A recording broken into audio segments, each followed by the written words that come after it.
Okay, so this is Tools of the Trade, and it is the 6th of December 2012. And basically today we kind of had a recap on everything and, you know, discussed the tasters that we've had of the practitioners and what we've learned, and how this module's all about being able to use the tools that we already may have discovered, or that we're gonna, you know, venture further into the future. And we've mainly looked at the 3 strands. Like, for example, you have the method, Lee Strasberg, we've touched on that, and that's basically when you are being that person, you are that person, whether you go out and live in India for 6 months as a homeless cat lover, or I don't know, get washed in a river every day, then that's what you do. You are that person. And at first Stanislavski, he did agree with this. I mean, after all, the method, well, Lee Strasberg took all of his influences from Stanislavski and made his own acting technique and took his own approach to it. So Stanislavski obviously started off with this idea as well, but then he evolved, and he's kind of more like, well, obviously the main like stem of Stanislavski is the Magikiv, and that is being, it's your interpretation of the character, delivering it honestly and truthfully, and being presentational about it and not representational.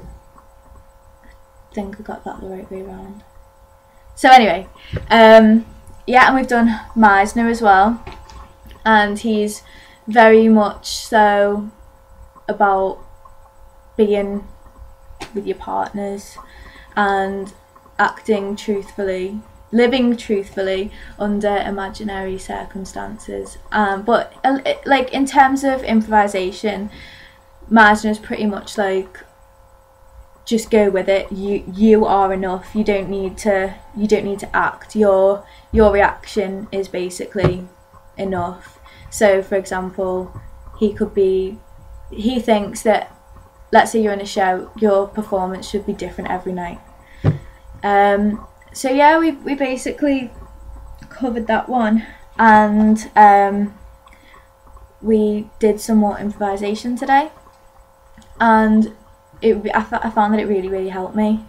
I think that now I've got to know Rebecca more than I did. I mean, I know I've still got a long way to go, but I feel that at times I'm there and I'm in the moment, and I'm like, yes, that is what Rebecca would do, and I'm thinking how I think Rebecca would think. And basically today in our improvisation, we were in a situation where it was imaginary, but obviously there was all this like world war going on, and we just had to carry on with the day and go and live normally because it hadn't yet hit England, blah blah blah. And then we ended up being escorted, and we're in this like kind of like room in the garden that we don't know, that's kind of underground, like I don't know if you'd call it a bunker of some sort. And basically we were stuck there. We'd been stuck there for 6 hours, and it was just basically 5 of us in the space. And for me, obviously at first I know that Rebecca would have seen light to it, and everyone at that point, everyone probably would have gone in not knowing what was going on, because we didn't know what was going on.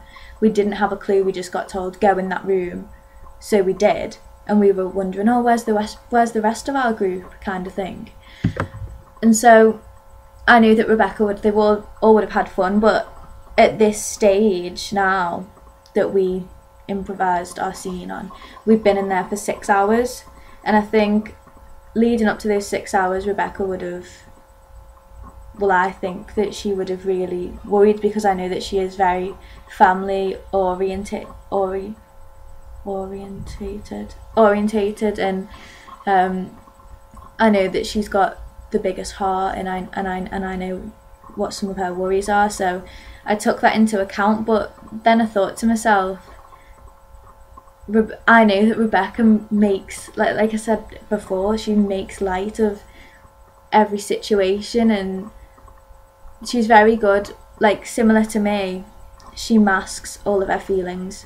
So no matter how bad she's feeling, she'll come into college, and her way of dealing with stuff is by being her, by being happy, by being joyous, by laughing her head off. I mean, she has an infectious laugh, and she'll laugh at absolutely anything, but she is very caring. So in our improvisation, I was, especially when it came to like a laughing part, I found myself, because one of my worries was how I know she laughs a lot, and it's not like I'm mimicking her, because that would be copying her, but that shows a lot about who she is. So I was kind of worried about trying to laugh, but then it just kind of came in the improvisation. I actually found myself laughing. It's not like I tried to laugh like her, but yeah, I think definitely in terms of physicality, because we weren't just, the whole thing was like, we were given no limits, but we'd decided on a controlled concept. So I found that quite hard to deal with. But I think I think that compared to yesterday's two improvisations with the winning the lottery and someone's gonna get fired from work, I think that I've discovered some more things about Rebecca and how I think she'd go about things.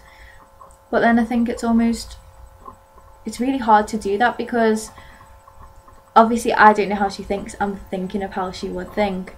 But then when you ask someone in that situation, they don't even know themselves, so it is really interesting. And I'm starting to feel more confident, and I think that now I just need to kind of go for it more, and me and Rebecca are going to be meeting up, and maybe, I don't know, I'll just have like this miraculous thing and I'll be able to do it. I don't know what I'm talking about now, this is a bit crazy.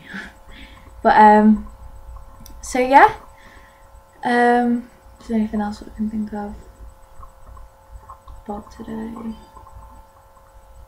Just that I know that I need to go a lot further still, and I feel that I made progress today, and I'm proud of that. So look forward to my next video. Thank you. Bye.